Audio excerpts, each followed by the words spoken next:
Selamat malam Bapak Ibu. Pada tahun 2003, ketika saya pertama kali bisa membeli motor, di dalam buku panduannya saya membaca ada tulisan seperti ini. Di Jawa, banyak orang keturunan Jawa yang masuk rumah sakit jiwa. Apakah itu berarti bisa diartikan bahwa orang Jawa mudah sakit jiwa? Tentu tidak. Kemudian pula, tulisan ini dilanjutkan dengan suatu kalimat yang berbunyi, demikian pula ketika banyak sepeda motor Honda masuk bengkel, apakah dapat diartikan bahwa sepeda motor Honda merupakan sepeda motor yang ringkih dan mudah rusak? Tentu tidak pula. Bapak Ibu dikasihi Tuhan,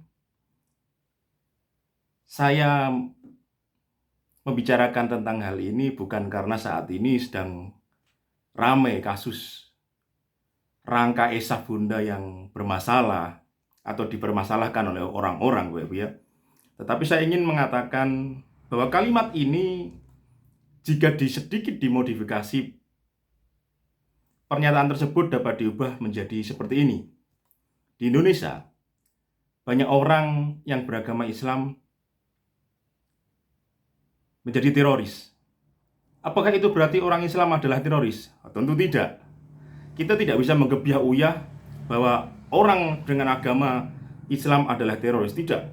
Jauh lebih banyak orang yang beragama Islam, jauh lebih banyak orang Muslim yang hidupnya baik, berguna bagi sesama, jauh dari segala tindakan yang diasosiasikan dengan kata teroris. Sebenarnya bukan agama yang patut disalahkan.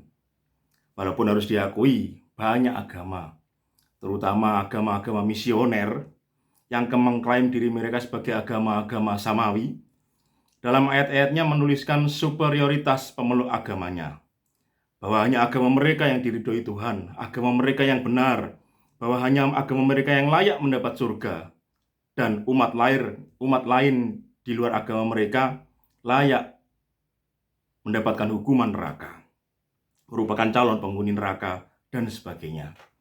Namun bukan berarti hal tersebut lantas menjadikan pemeluk agama tersebut otomatis menjadi pemeluk yang saklek, textbook, secara literal mematuhi semua perintah yang tertulis dalam kitab suci mereka. Tafsiran-tafsiran tertentu banyak disesuaikan dengan adat istiadat, di mana pada saat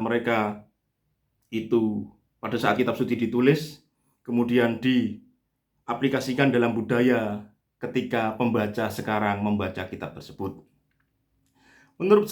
Menurut saya pribadi, yang menyebabkan hal itu terjadi adalah mental bangsa Indonesia.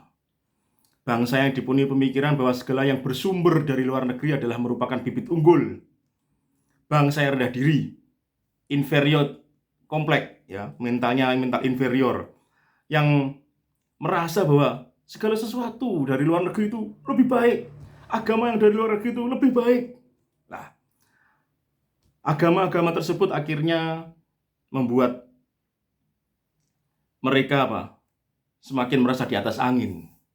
Bahkan berusaha untuk memasukkan budaya-budaya di mana agama tersebut lahir ke dalam budaya di mana Indonesia berada. Padahal bangsa ini seharusnya mampu menjadikan suatu agama-agama tersebut lebih mengindonesiakan. Seperti kalau kita mengutip ucapan Bung Karno, ya jadilah orang Islam yang tanpa menjadi orang Arab. Jadilah orang Kristen tanpa menjadi orang Barat. Bapak Ibu ya. Jadilah orang Hindu tanpa menjadi orang India. Kita harus berusaha, walaupun kita beragama Kristen, Islam, Hindu, Buddha, tetapi kita tetap bercirikan sebagai orang Indonesia.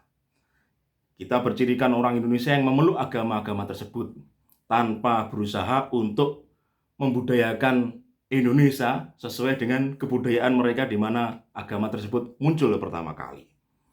Bangsa ini harus bisa membuktikan bahwa agama-agama tersebut bisa membumi.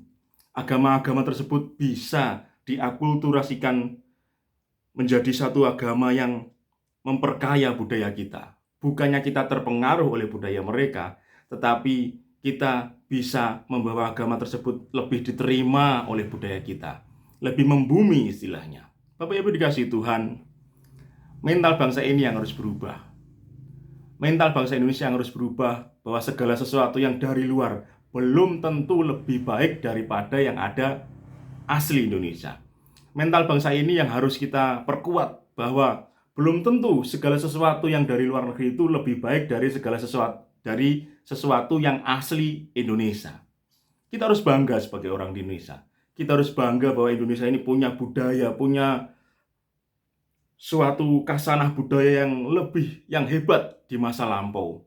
Dan jangan sampai kita kehilangan hal tersebut. Jangan sampai kita kehilangan bahwa bangsa kita ini adalah bangsa yang besar. Tapi dikasih Tuhan, saya tidak akan perpanjang apa yang saya omongkan. Tetapi semua agama punya sisi positifnya. Semua agama punya sisi negatif juga. Kita ambil positifnya, tinggalkan sesuatu yang memang itu dilarang. Saya yakin semua agama membawa kebaikan. Saya yakin semua agama akan membawa kepada kita untuk hidup lebih baik. Ketika Islam diturunkan itu di masa-masa daerah sana penuh dalam hidup dalam zaman jahiliyah.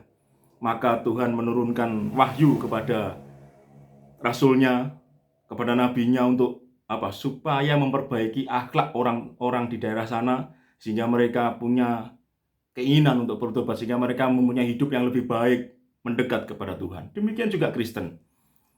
Saat itu ketika orang Yahudi hidup dalam suatu Taurat yang seolah dibuat untuk mencengkeram kehidupan orang Yahudi, Yesus datang untuk mengajarkan mereka hidup bukan hanya sesuai syariat yang kelihatan manusia saja, bukan hanya untuk syariat-syariat yang membelenggu kehidupan manusia, tetapi Yesus datang untuk memperbaiki hubungan manusia dengan Allah, untuk memperbaiki hubungan manusia dengan Allah, mendamaikan manusia yang sudah berdosa ini, supaya hubungannya semakin baik di hadapan Tuhan, supaya mereka dikuduskan dan layak untuk menghadap Tuhan. Bapak Ibu dikasih Tuhan, saya yakin kita semua yang hadir di sini, kita adalah orang-orang yang mengasihi Tuhan. Kita adalah orang-orang yang juga mengasihi bangsa kita. Beragama boleh, tetapi jangan sampai kita meninggalkan jati diri kita sebagai orang Indonesia. Selamat malam, Tuhan memberkati sampai kesudahan zaman.